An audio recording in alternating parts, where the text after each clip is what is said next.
war with drones. You can fight a war with loans. You can fight a war with gas or cans of paint. But don't you realize that the game's compromised if you think that this is something that it ain't? We got images of murder that don't manage to disturb an international order that is bordering absurd. And no one gets the freedom they were told that they deserve till they realize that freedom's not a noun. It's a verb, it's a verb. Freedom is a verb. Something never finished, never done. It's something you must make, it's something you must take, it's something you must constantly become.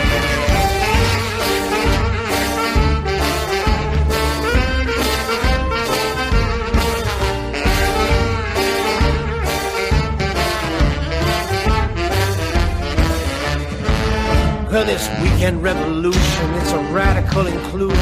It's a holiday of popular revolt. It's the social interaction of inconsequential actions using faces to replace a silent vote. But lower pay and higher rents, another kind of violence. The violence of silence and of greed. It's the violence of feeling your irrelevance, revealing every way in which you never will be freed. It's a verb, an action and an urge, as fertile as the barrel of a gun. And it happens out of need, it's a fire and a seed, and its terrible potential has begun.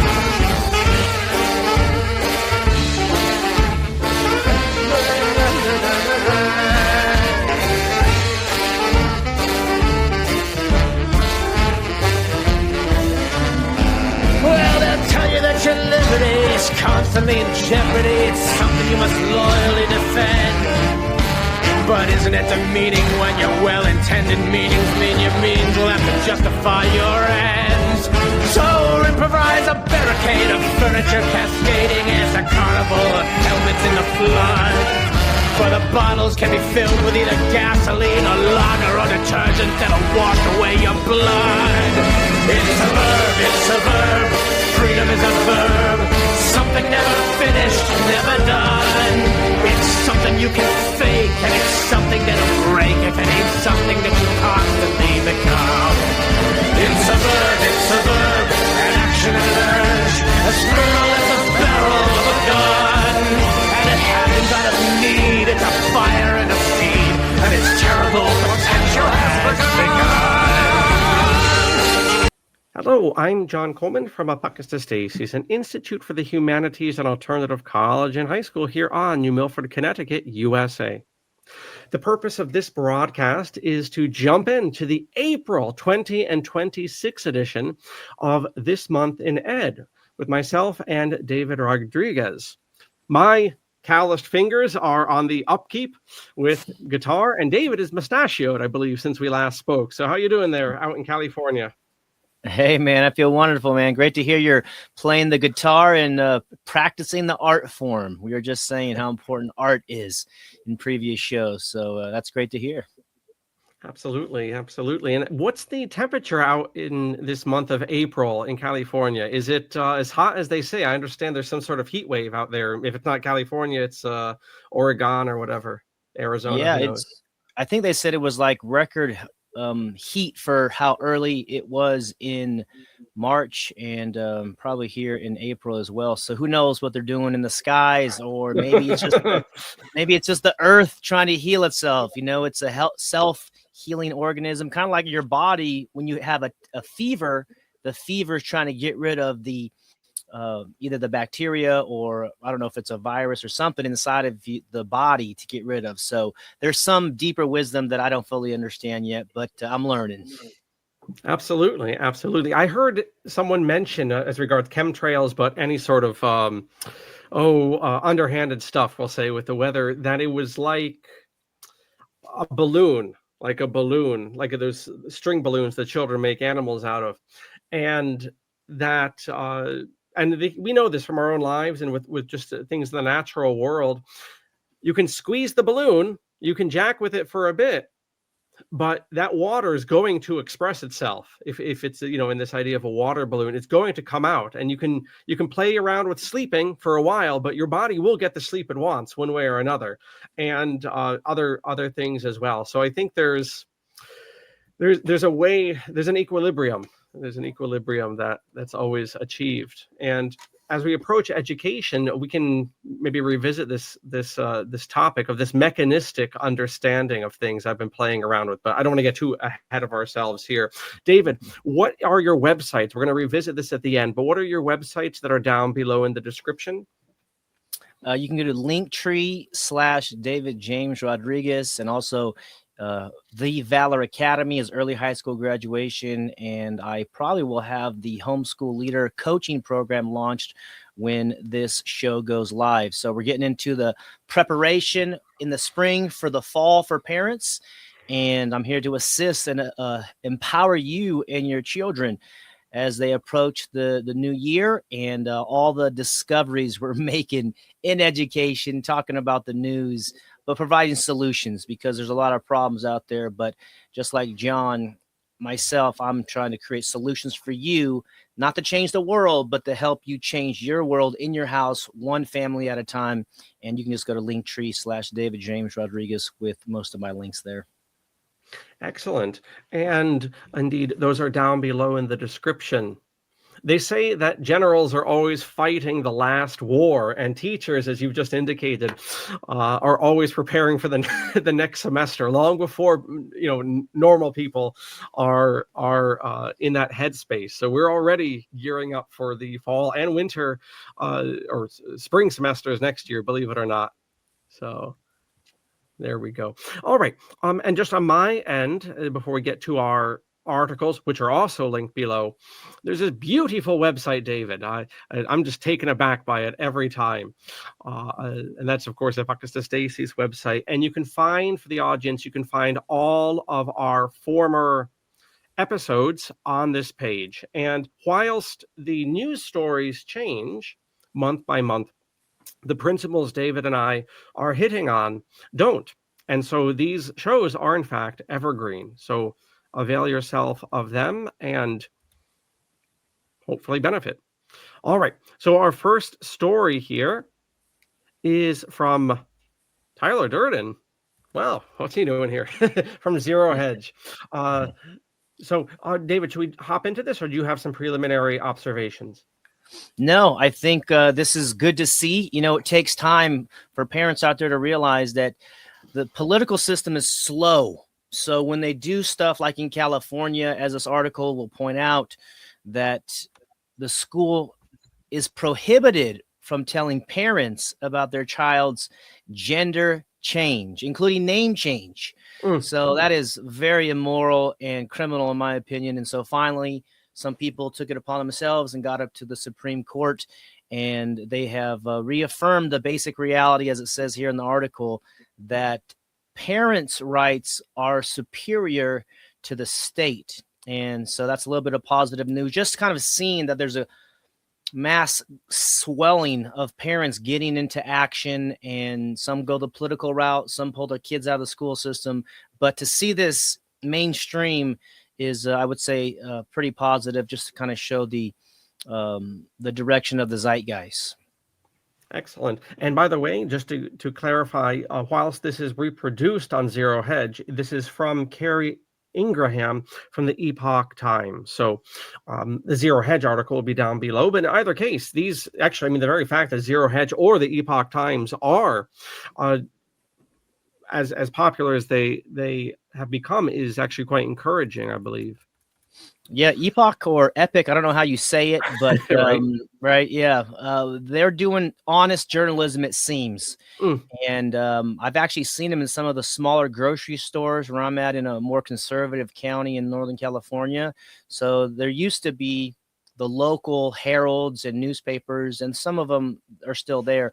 But to see the Epoch Times right there on the counter when you check out, I think is some good news as well, because we've been under information warfare for a few decades, a few generations, and now we're having decentralized and independent agencies and editors and founders come out and create their own thing, because you can't lie to the people all the time. It's time to find the truth and share it. I think that's what they're doing. Are you saying, David, before we hop in here, are you saying that the Epoch Times, or Epic Times as it is, has a print outreach? That's right. Oh, cool. All right. I was not aware of that. Yeah, All right. right. So we'll read a bit here, and then you just interject, and we'll go back and forth here. So earlier in March, the U.S. Supreme Court had to step in and reaffirm the basic reality that parents, not schools, must be the primary decision makers for their children. In the case Mirabelli versus Bonta ruling, the court determined that the California law, which barred schools from telling parents about their child's claimed gender identity, violated parents' constitutional rights, both their First Amendment free exercise rights and their 14th Amendment rights to make decisions about their children's upbringing. For most of American history, parents were recognized as the primary authority in their children's lives. Today, that authority is repeatedly under attack, especially in public schools. Across the country, families are being shut out of what their children learn, denied access to critical health and personal information, and blocked from choosing schools that fit their children's needs. This is not a minor issue. It's a major issue. Rather, it is a fundamental threat to family authority and a child's well-being and the future of our society. In too many districts, controversial lessons are introduced without parental knowledge. Parents who ask to review classroom materials are simply ignored and told the material is unavailable, or directed to file a public records request. Families who speak up at school board meetings are often treated as agitators or troublemakers, or called, during the Biden administration, domestic terrorists, we recall, not too long ago. That's right. To a growing extent, schools have begun operating as if parental involvement is optional instead of essential. But parents do not lose their rights when their children enter a classroom. Education exists to serve families, not replace them. The problem extends beyond curriculum, as teachers and administrators are withholding critical medical or personal information from parents about their minor-aged children. Yet, parents cannot fulfill their responsibility to care for their children if key information is deliberately withheld. This conflict is not hypothetical. In recent years, a growing number of school districts have adopted policies that allow and even encourage students to socially transition at school using different names or pronouns without notifying their parents. In some cases, school staff are directed to keep this information hidden from dads and moms. Policies like these drive a wedge between parents and their own children. When I viewed this in preparation, I was wondering, and it may just be stylistic choice, but why the author chose to use socially transition. I think that's the politically correct way of saying it. I don't know. I guess you could say gender transition, because that would maybe mean a surgery. So there's, maybe there's some type of better word perhaps they could use that would be more accurate, but. Howsoever, finally, parents are still denied meaningful authority where and over where their children are educated. Millions of families remain assigned to schools based solely on zip code. If a child struggles academically, faces bullying, or needs a different learning environment, parents are often left with few options. This puts children's education and well-being at risk. If I could just interject here, I might say I'm not advocating for it. I'm not detracting from it, but there's a reason for that, and this goes back to the Enlightenment. So this idea of being based on zip codes or geographic location, it was a way. We have to remember that what seems very bureaucratic nowadays was revolutionary. Those of us in alternative education have to remember that the people we often criticize, like Horace Mann or John Dewey, were in our shoes 100 years ago. And as regards the liberal nation state, one of the ways that they threw a spear into the heart of nobility and castes in European society was exactly on this point, that you would have geographic and randomness, that your citizenry, this leveling idea of being the community member, would not be based on your caste of being in the clerical ranks or in bloodline nobility. So this is neither here nor there. It's just my historian's mind is wanting to bring that point up. Neither here nor there. But anyhow, I'll make a little comment too, because please. the social Darwinism of the late 1800s was about reintroducing the class system, and they did it a lot through location. So you can have one city, but then you have kind of the poor area over here, the middle class area over here, and the rich people over here. So there was this superiority that these families felt that they had because science had proved it, and natural selection and all the rest. So this seems to be coming to an end. I hope we're at the beginning stages, but to understand that just because you live somewhere doesn't mean you have to take your child there, but that's what they have been speaking of. So let's get back to the article here. Thankfully, change is taking place across the country. States are expanding school choice programs that allow education funding to follow students rather than remain tied to the system. Private school scholarship programs, education savings accounts, and tax credit scholarships are giving families the freedom to choose the learning path that best meets their children's unique needs. Parents are desperate to exit public education because it has failed to fulfill its core mission of providing quality learning. That's something we've taken exception to in past recordings, but I digress. This has stopped. The schools have stopped listening to the parents, and in many cases has pushed them out.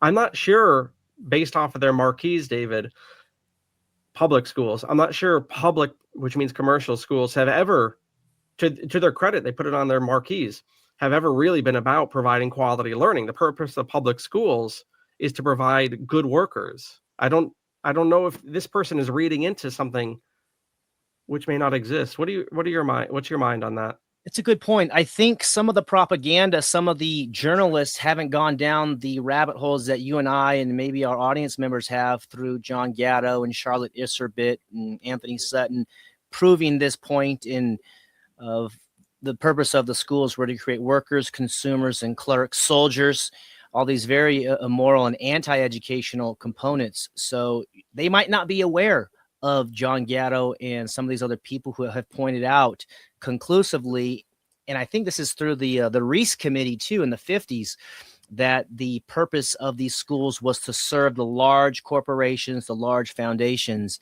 which sounds, diabolical, but once you go down the facts and the research, you find that to be true. So it is alarming, and this is why I'm glad they said they're desperate to exit the public school system. So let's see continually here in this article. Parents, not school bureaucrats, must hold the final authority over their children. Moms and dads raise them, have known them since birth, and will be a part of their lives long after the school year ends. No teacher or administrator, no matter how well-intentioned, should ever replace that role.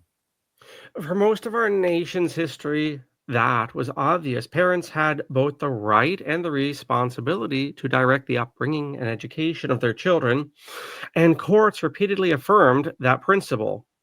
And more importantly than these Freemason courts, in my phraseology, the state constitutions also reaffirmed this. That's certainly the case here in Connecticut, that the parents are the primary providers of education. How is that in California, David? Very similar as well. I think we're kind of so far at the state of these public corporations in the country that this information has been lost.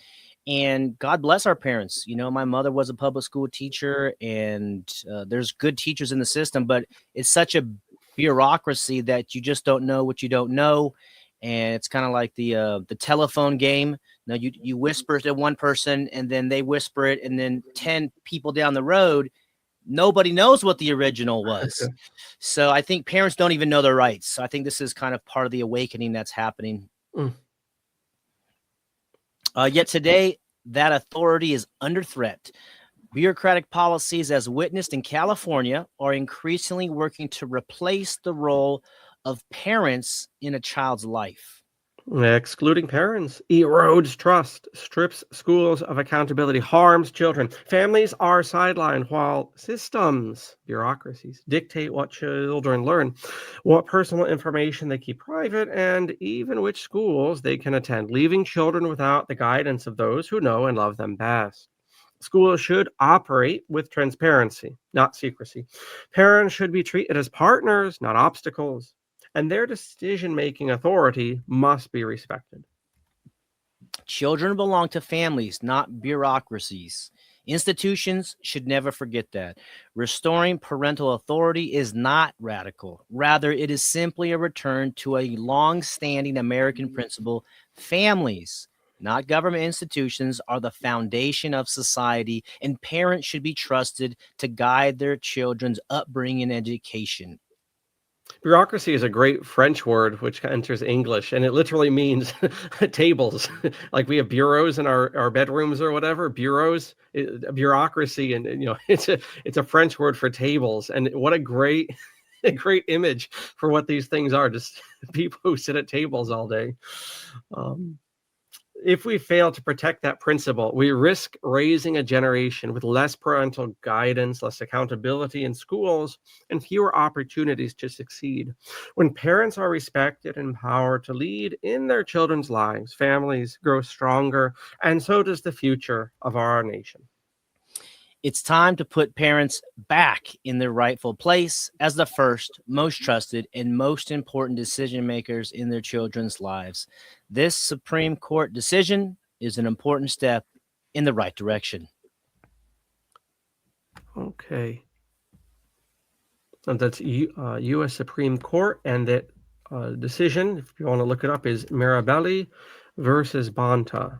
So this will be linked down below, as are the other articles.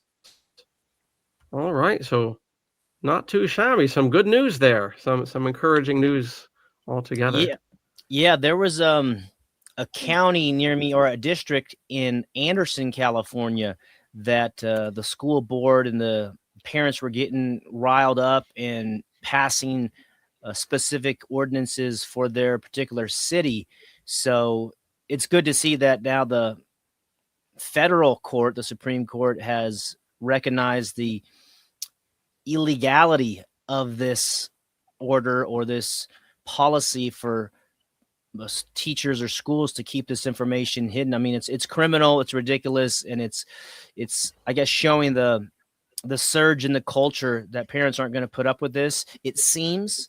But when a parent has a child or two in the system, they fight, and then when that child leaves, then their fight is over. So I think it's smart to begin thinking about the intergenerational component, and a lot of champions are needed, just like yourself and me and other people out there. This is my work on the earth. Part of it, is to get the kids out of the school system and to help parents understand what is this education they seek of. And in that article, they talked about the schools helping kids succeed, but even that is a vague word. And in my school, what I help parents understand is that, success is cool, however you define it, but a better aim is to create a good life. And when you phrase it like that, a good life, now you beg the question is, what is a good life? And that's up to each person to discover for themselves, create, design for themselves, because we're on this journey. But if you think it's grades and money, and that's your only aim, you're going to be very disappointed when you get the good grades and you get the money, but you have nobody around you who loves you, cares for you, trusts you, and people who you can have an authentic conversation with. So just the phraseology of these schools confuse parents because they're out there working, and I respect that. But it's good to look at the words that they use and to ask, what do you mean by that? Like you brought up quality learning, or I've seen it in other phrases called quality education. We're here to help the kid have a quality education. Well, what's that? And how do you define it? And how do you measure it? And these are questions they can't handle. So I invite parents to start asking these questions to your spouse, or maybe unsupportive partners or family members that are, just put them in school, and you're not qualified to homeschool, or, we need them over here for this reason. It's like, well, what is success? What are we after? And if they begin looking at a good life, I think this is a better question. It's going to take time because it's not an ABC question. This is a customized answer for each student and each human. And it's a funner question to find the answer to it, in my view. Excellent. And just a few thoughts on my end before we shimmy shammy to the next piece. I want to second that observation of David's, and for myself, make it into a proper critique that a lot of alternative education does not have a long-term vision beyond their own immediate needs of themselves as parents or their children. And that long-term vision is something that we really, those of us committed to education, even if you're just passing through as a student or a parent, and you have all sorts of other balls in the air, and it's not something you're going to give your vocation over to. All of us, it would behoove us in alternative education, whatever our association, to have this long-term vision and this frankly maturity to things, because as I mentioned before in our talk, David, we're going to be inheriting this entire field for all sorts of reasons in the next few decades. This entire thing, the properties, the teachers, all of this, the needs, also has many outside groups, including political groups and military insurgencies, have found out. We're going to also inherit all the problems of the society and its educational needs. So we need to really start thinking in this way. This thing is going to fall into us, into our lap, and we need to be ready for when that time comes. Whatever our, David's Academy, the Institute here, and 100 and 1,000 other worthy works besides, we have a lot of work coming up. So that discipline right now is going to behoove us very well. I agree. Yeah, I think the trends show homeschooling doubling by 2032, I think it is. So from like 5 to 10 million is an estimation, because the trend is parents are getting their kids out. And as the article mentioned, school choice. I'm talking with a group in Florida about the ESAs, the education savings accounts, and they get $8,000 in Florida, which is a large amount of money. In California, I've seen some type of voucher or a stipend for homeschoolers, like $1,000 or $1,500, but $8,000, it was pretty big. So the caveat there is, and you take money from the state, there are some requirements. So, be aware of that. But, you do what you can to get them out of the school system and not even have them around this type of sexual material. It's like, this is not education. We said there's hidden purposes of the school system that hopefully through our work and standing on the shoulders of giants ahead of us can help expose that and have a real conversation of why it's compulsory attendance and compulsory curriculum. Okay, so with our first story seen to, we have the next one on the chopping block. And just a few things before we hop into this, one of which is I neglected to mention the bumper song is Freedom is a Verb. That is the name of the song, if you wish to look it up. And the singer and his band is Daniel Kahn, Khan, Daniel Kahn and the Painted Bird. So that is waiting for you if people want to download that and check out the other music from the band. Also, at the end of this, when David and I depart, just on a lighter note, I'll have a contemporary teacher trying to explain the old Oregon Trail from the 1980s to his students and certain humorous things the students observe, just on a lighter note altogether. Finally, you might have noticed as David was giving his concluding thoughts, on the Zero Hedge article that I was dropping this article into a service called Textize. And that was in the interest of not having advertisements and getting around paywalls. So if you wish to not be advertised, go to Textize or go to printfriendly.com, and you will often be able to subvert the man. And that's what we're all that's what we're all about here. All right, David, take it away here. Would you kick off? The Texas Education Agency on Monday directed all public schools in the state to revise lesson plans to remove mentions of Cesar Chavez after sexual abuse allegations surfaced against the labor leader. In written guidance, that's an interesting legal word. Is it a law? Is it a statute? It's guidance. Oh, okay. It's a policy. It's what are the other BS words they have? A policy. It's a protocol. That's right. Written guidance. Mm-hmm. The agency in this written guidance also ordered school districts to cancel, quote unquote, or otherwise redirect, which is great bureaucratic speak, for events and activities planned for Cesar Chavez Day on the 31st of March last month. An extension of Governor Greg Abbott's state directive to not observe. There's another bureaucrat, right? A directive to not observe the optional state holiday. Teachers and labor groups have been reckoning with the late civil rights leader's legacy after New York Times investigation revealed allegations that Chavez had sexually assaulted and abused women and girls. The activist had strong ties to Texas, where he supported striking farm workers and led a rally at the state capitol following a march from Rio Grande City to Austin in 1966.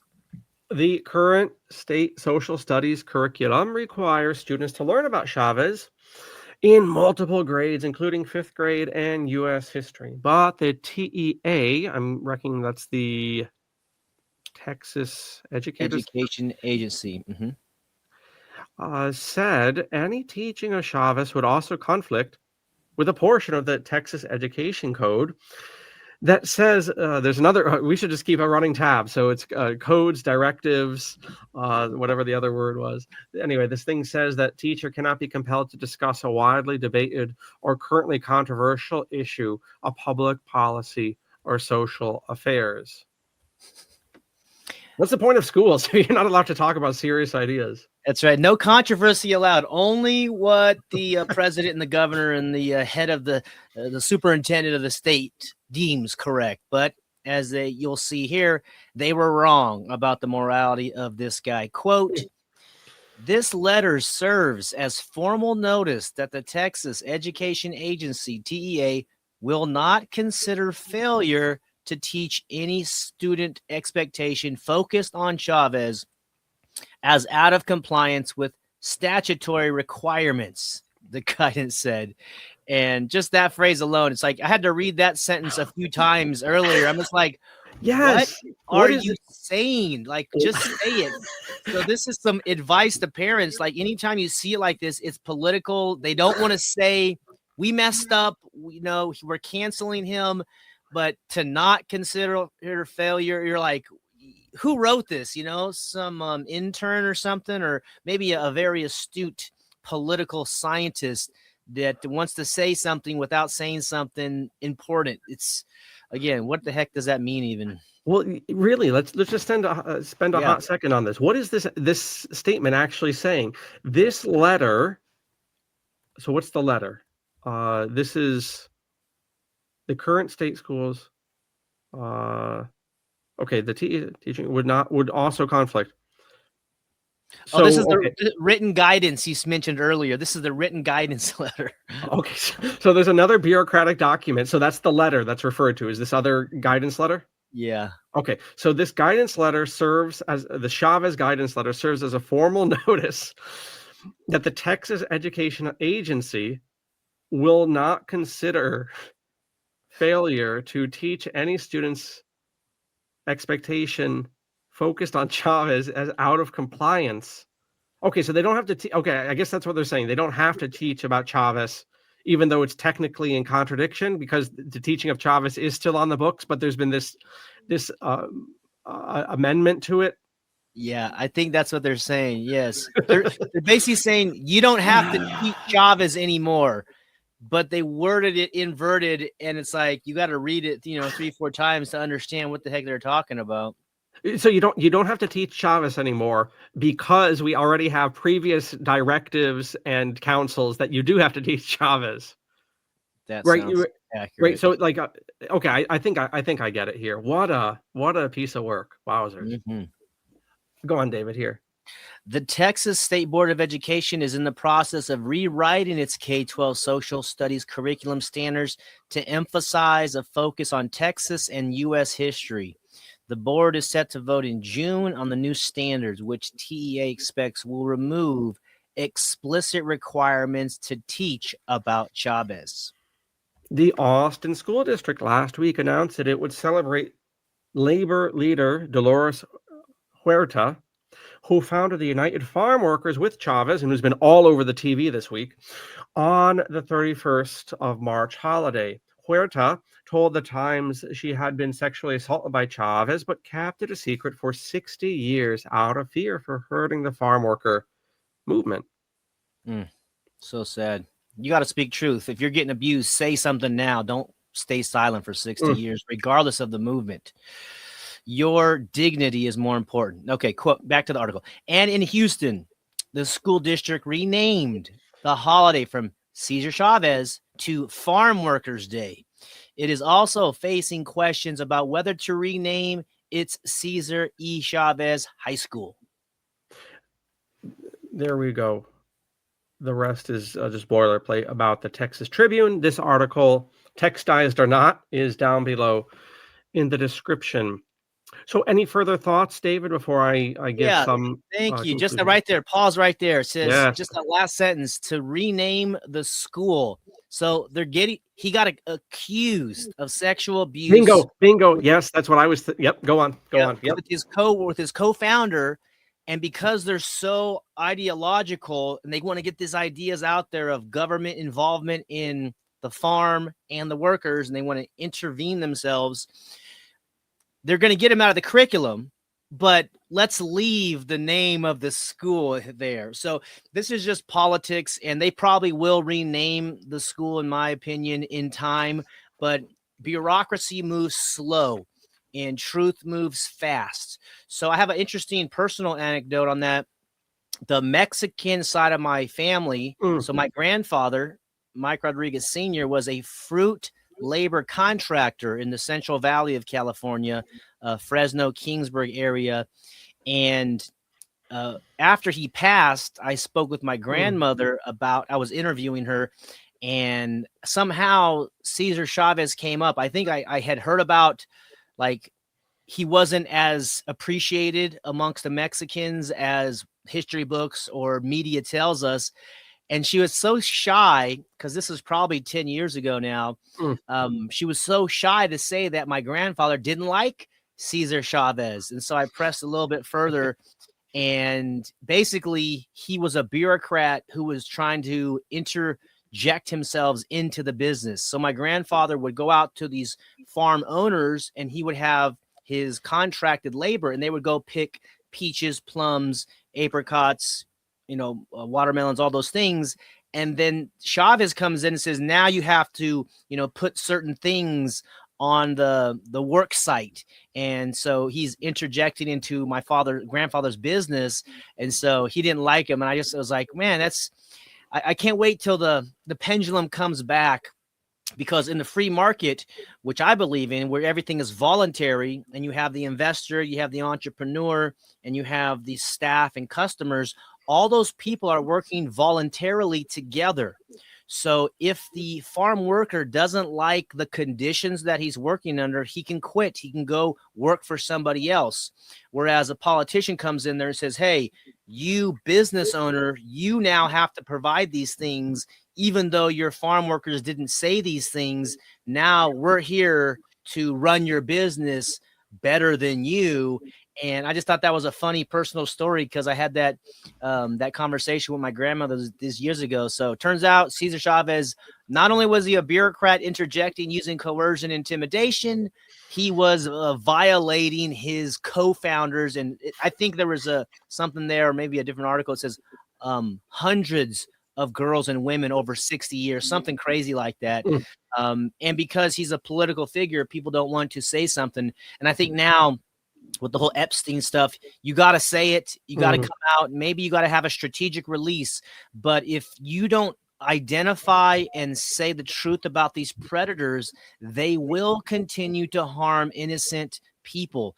And this is where courage comes in. This is where it comes a little bit of a strategy and preparation. But I'm so sad that these people got abused. But, you know, in my view, I was abused by the public school system because they forced me to be there, and they required permission to go to the bathroom, get a drink of water. These are human rights that were violated in my experience. So that's why I'm so passionate about it, because it's not right that they're forcing this on children, and somebody has to say something. And with our foundation of history, I think we have some great foundations and fundamental truth and righteousness and justice to bring to the communities and bring to the market in the media world. So that's just a personal story that the audience might enjoy.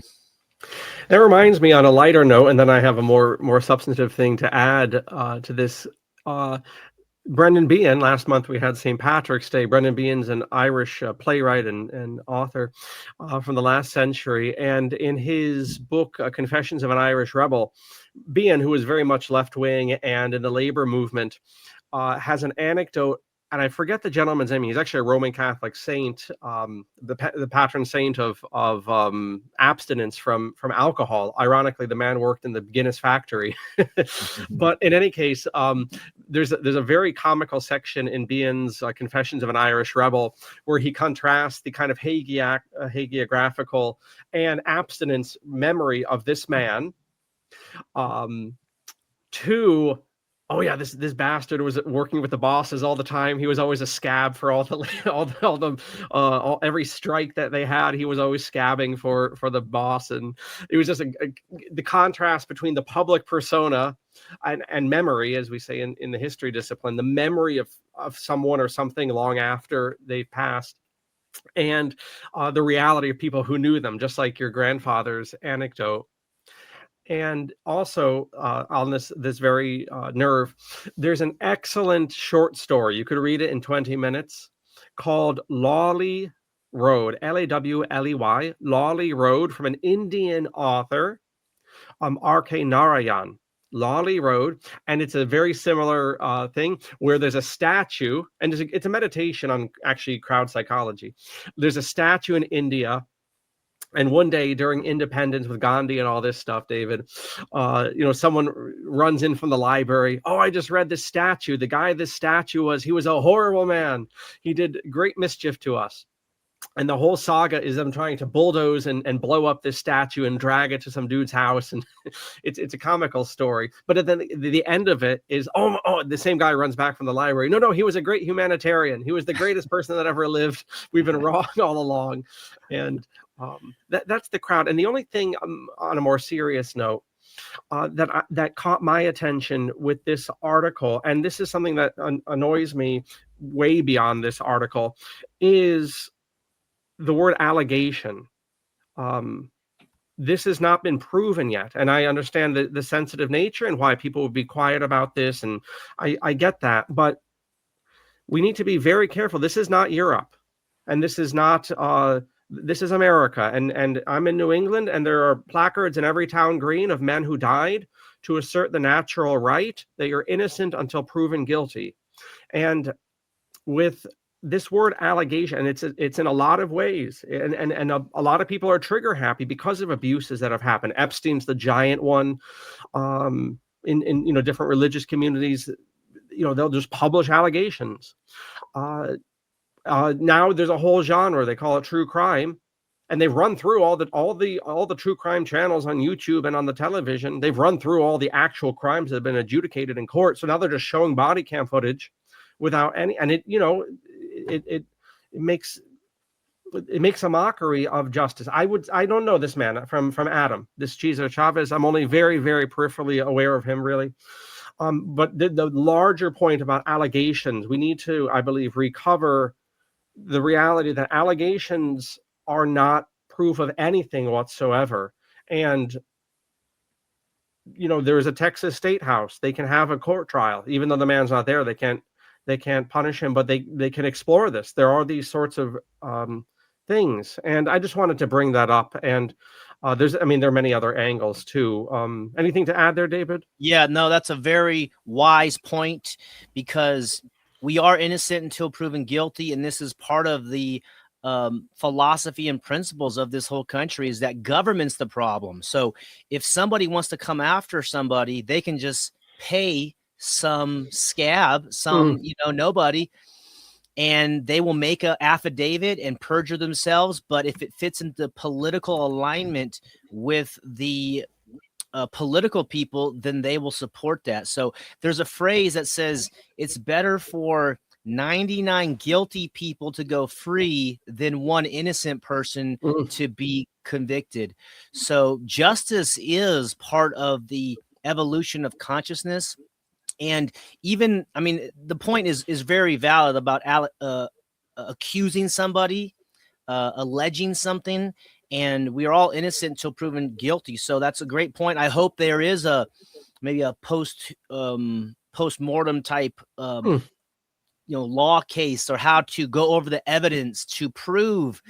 And I don't know how you do that, because he's gone, but the fact that I think this lady probably had a conscience, as all of us do, and she just couldn't go to her grave saying, yay, this guy's a great guy, when he sounds like he raped her, according to her allegations. But it's very important, because if somebody's accused publicly, then that alone is a tactic to knock people off.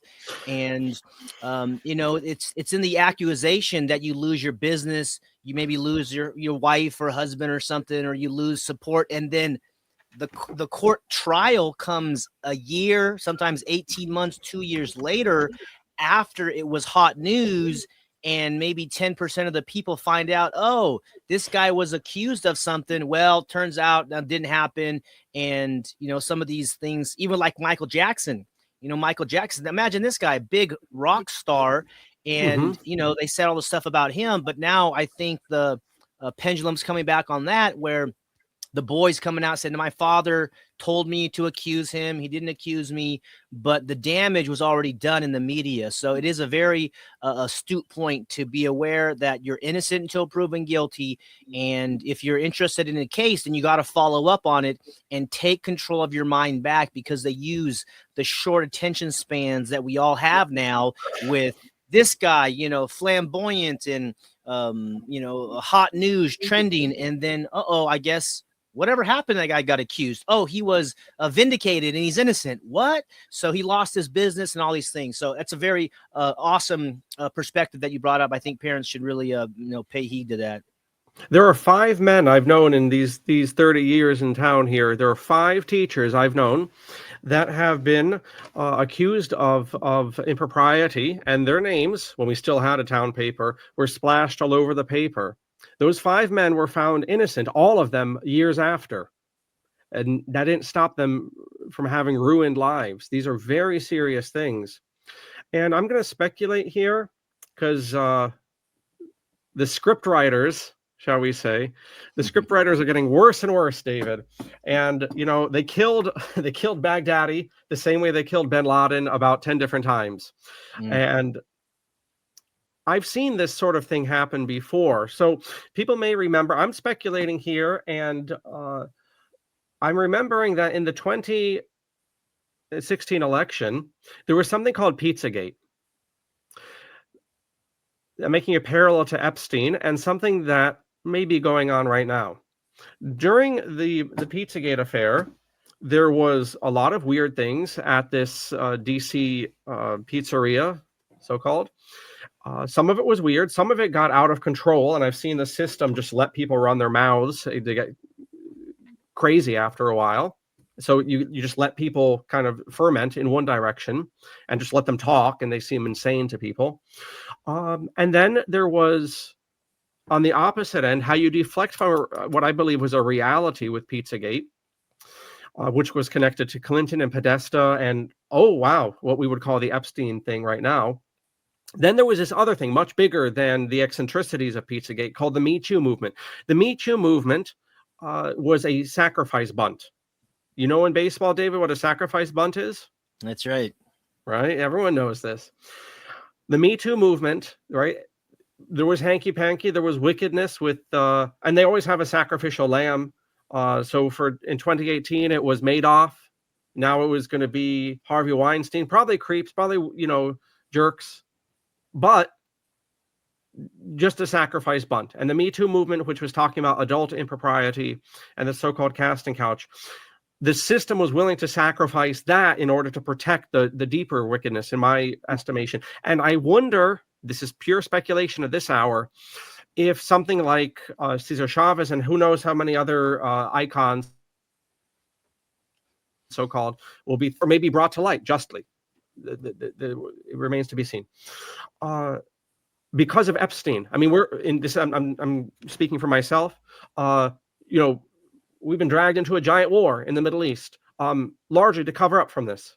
Talking about in the downtime, we talked about attention spans. The state's not even concerned about propaganda because people's attention spans aren't even there any longer. Mm-hmm. But yeah, all right, so maybe this Chavez stuff and maybe other stuff will come out with other people. Are these not sacrifice bunts? I don't know. I give it to you, David, for the final word on this before we get to the last bit. Yeah, this is a very deep insight you're providing, the sacrifice bunt analogy there. I think that's true. I think Weinstein and perhaps Madoff were not the head, and even Epstein. I think Epstein was a puppet as well. And it's like, hey, sometimes you gotta, take our own guy down to protect the whole empire. And I did see some video, I don't know, or a picture of allegedly Epstein. He might be alive on the earth. And, some of these things, I think in the Epstein files, the security guards had come out and their statement wasn't made public until these files, but somebody had taken the hard drive of the video. So a lot of fishy stuff. And like you said, the war is taken the mainstream now. So now where's Epstein? We don't know. However, I think Epstein's death was in 2019. And there were still the independent journalists who were talking about, hey, Epstein didn't kill himself. So there's still some people with some influence who are hanging on to that. And they're realizing what you and I are aware of now is that it's a magic trick. Hey, look over here, Epstein stuff, because Epstein implicates so many other people. And I mean, just one of the side notes, and we'll get to the final article here, but how they're redacting the perpetrators. And I can understand redacting the victims, but to redact the perpetrators. Oh boy. Oh man, that's a clear indicator that it's a scam, because, well, we're not going to get justice from a criminal enterprise, in my view. Sometimes there are some people that find justice, and I would say, just like there's good teachers in the system, there's probably good judges in the system, and they got to sleep at night. Our rights come from ourselves or from the creator, nature. They don't come from these public corporations known as the United States, which is a 10-mile area in DC. Yep, that's right. And even like California, I was traveling, this was last year, I think, and California was its own country before it got annexed to the United States. So there literally was a president of, I think it was called the Republic of California, and then it became the state of California, and then there's California State University. So it's just all these different types of jams on the name. I want to say it was like in the 1800s or something, but just be aware that you are the supreme owner of your own life, and that is the highest authority. And I think this is an important point to protect you from the mind control, because they're going to try to get you to act like a peasant, get you to act like a serf, especially when it comes to your children. Just hand over your children at age 6. And I don't know if it was New York or some other state I saw. I think that they're now offering pre-K education to age 4-year-olds. So just understand there is an agenda, and it's a totalitarian, technocratic, biometric, panopticon society that they are committed to. Palantir, all these other agencies and organizations, they want your child's mind, and they want them to submit probably their thumbprints, their iris of their eyes, their genetic material. And this is sacred, holy material, in my view, precious material, if you don't like those phrases. So just understand, mom and dad, this is where it's going, and you probably got to prepare for your children and grandchildren as we're trying to plant seeds out here that will germinate so that future generations can benefit from the work that we're doing, and the benefit of John Gatto, Charlotte Isbert, some of these other people, Ivan Illich, some of these people that have seen where this is going. And now it's time to rise up and to take control of your family back, your neighborhood, and not be afraid of these types of fear mongers, warmongers. They're going to do what they're going to do. And I don't agree with it, but what am I going to do? What are you going to do? And that's where we have a lot of empowerment and a lot of strength, knowing that you're not alone. And there's 5 million homeschoolers estimated. So there's a great rise of empowering voluntary education and finding out really what is a good life. What is an education? These are better questions than grades and scores on these arbitrary tests. Excellent. And much to say there, but we'll save some of those follow-ups for another day. No doubt the Epstein story and these larger topics, the tech takeover and all this jazz, will be with us like a devil for some time. All right. So the last story we have here, and try as I might, I cannot make it bigger without this top bar taking over, and I won't take up David's time textizing this, so we'll just squint and leave it there. Passaic Community College president dies, remembered for integrity. So I wanted to end our chat with this story, and I want to ask David, as I'm reading a bit here, maybe to think of a teacher that influenced him, or a mentor, or whatnot. We want to remember that in education, whether it's a homeschool, unschool, public school, private school, that we're part of this chain, CHAIN, chain of transmission. No man is an island, as the English poet John Donne says. No man is an island, and whatever the modality, if it's doing its job on a good day, if we woke up on the right side of the bed, education is about transmitting culture to our children, the best of culture. So let's think about people who have influenced us. I asked the audience to do that, and I'll think as well as I read a bit. So Stephen Rose, the president of Passaic Community College for decades, who oversaw tremendous growth at the academic institution, has died. Our hearts are heavy. Quote, this is a devastating day for Patterson and Passaic County Community College. Dr. Stephen Rose, a visionary leader and cherished friend, has left this life, says the mayor, Andre Syejh. I will not even attempt to pronounce that beautiful name. He hired me 26 years ago as an adjunct professor, and he was the best boss anyone could ask for. Please pray for him and his family. May our college president rest in eternal peace. Rose served as president for the PCCC since '96, and in his nearly 30 years as president, the college doubled in size, added new campuses in Warnock, Wayne, and Passaic, and expanded the main campus in Patterson. I'm having flashbacks to the Metro North and to the train system around here that goes through all this. All right, I don't know this man from Adam, and he'll be forgotten as soon as any of us will be, but we want to remember our teachers here, and I'll link this story along with the rest down below.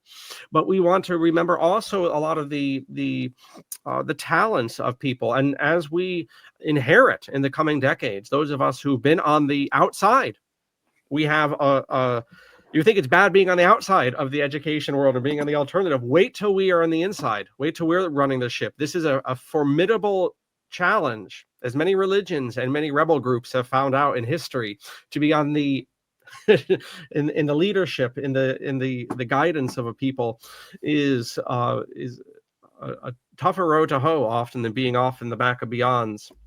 So anyway, let's value our teachers. I think of my first grade teacher, who's buried for many years now up the road in Roxbury, where she lived for many years. And again, these quiet souls, not flashy souls, not bombastic souls like David and I and whatever. Just they show up, they're there to do things, and we can't all be rebels, and that's okay too. And simply to teach beautiful things to people. That's enough. And that daily duty, to use the old language, the daily duty is something we want to honor our teachers with. So that her name was Mrs. Smith, which is, I guess, a good name for a teacher, a good, kind of stand-in for many, many thousands of teachers and mentors and significant people to the youth. So I just wanted to mention that, and I'd ask David for any memories or significant people he has come to mind. Oh, that's so awesome, John. It's great, man, to honor the good teachers in our life. And who I think of, one teacher in high school who made a difference, because I could feel her kindness and her sincerity. And she didn't like the bureaucracy. She didn't like what was going on. But like John Gatto, when we went to her class, it was like entering a different universe. And her class was called Biological Psychology. And for the first time, I was a junior. I must have been 17 years old.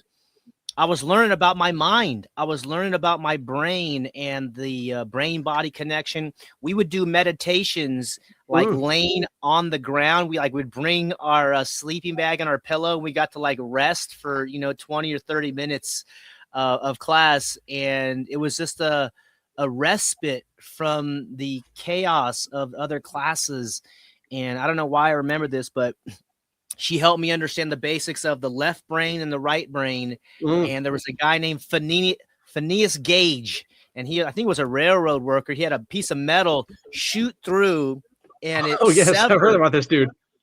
Yeah, it severed the corpus callosum, and it was, I can't remember all the details, but basically his left and right brain were disconnected, and they did some studies with him, and it was very fascinating. And I was just like, dude, our brains are awesome. And it kind of opened up a door, planted a seed. And later I started to get into personal development and just developing my mind and these types of things. And I would say Rita Falls made a big difference. So I hope you're well, Rita. I don't know where you are. I guess I'll look you up after this. But I agree, John, to acknowledge the good teachers, maybe write them a letter, send them an email, give them a phone call or something. I literally am going to look her up after this, because I am grateful for her. And that's, I think, how we can play a small part in our students' lives. And I'll tell teenagers and parents, when I graduate them, I'll say, I'm just playing a small role, but it's mom and dad who play the major role.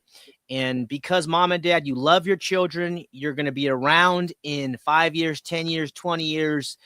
You have a vested interest emotionally and health-wise, everything in your child's success and whatever they chart their goals and dreams to be. So I do tell parents, don't think of yourselves as the teacher, but as a guide, a coach, a steward, and you're on the learning path together, because true education is lifelong and you never really get there. And that's the whole point. You just keep going. It's like if you ask a tree, how tall do you want to be, little tree? The tree says, as tall as I can. So that would be my memorial for Rita Falls, and just to appreciate you acknowledging the teachers, because there are good teachers out there, and it's good to show some appreciation and love for them. Excellent. So there we go, our April 20 and 26 edition of This Month in Ed. And all the links will be down below, especially David's link tree. I do not dare to figure out which of these links are here. You were on Here for the Truth? Yep. Okay, very cool. I was on that years ago. Nice guys, those fellows. Yeah, they are. But in any case, I will put the link tree, because there's a few David Rodriguez is running out there. You find out here. You got to put the middle name. That will do it for you. There we go. There we go. Yeah. All right. And then again, the previous shows here on this series are down below, so check those out. And then we're going to knock off with a light reminiscence of actually rather young teacher. I think he says he's 22, trying to teach his juniors in high school the Oregon Trail from the 1980s. So while we get that queued up, to the audience, thank you for your interest in our work, David's work and mine. Thank you especially for our patronage. Please check out David's different high school courses and whatnot and help him out materially. And David, thank you so much for your time this month of April. Absolutely, John. Thank you, man. I hope the audience supports you as well. You're a visionary on the earth, as we all are in this type of conversation. It's beautiful, man. So thanks for your leadership and production. Look forward to seeing you in May. Yesterday, I made my high school juniors play the 1985 version of the Oregon Trail, and here are the funniest things they said while expanding west. One of the students walked in and saw the handouts on the desk and went, "Work on a Tuesday?" And I said, "Brother, that's the most due work day of the week." While playing, one student said, "Hey, Mr. Jen, what's a wagon wheel?" I didn't even have to answer. His buddy went, "Bro, the wheel of a wagon." And the first student said, "Oh, okay, that makes sense." All day, every kid decided to name at least one of their wagon inhabitants Mr. Jan. So all day I just heard, "Mr. Jan has typhoid. Mr. Jan has cholera. Mr. Jan has died. Mr. Jan has died. Mr. Jan has typhoid again. Mr. Jan, how'd you break your leg in a wagon?" Fair question. Another student asked, "Wait, Mr. Jan, where does the Oregon Trail end?" Sound it out. One student was doing their best impression of a puddle, staring at the "you died" screen. And I said, "You good?" And they said, "Oh, just rethinking life right now." And I hope they were talking about the game. Two students were bickering, and one said, "You can ask Mr. Jan, he was there." And I said, "Where?" And the other student said, "In 1848. Still 22. So walking around monitoring, making sure we were all playing the game. Everybody was. And I saw this. So yeah. Lastly, I heard a kid say, "No, Epstein died." And before I could say anything else, the kid next to him said, "Why was I in a wagon with Epstein and Diddy?" So they weren't allowed to play anymore.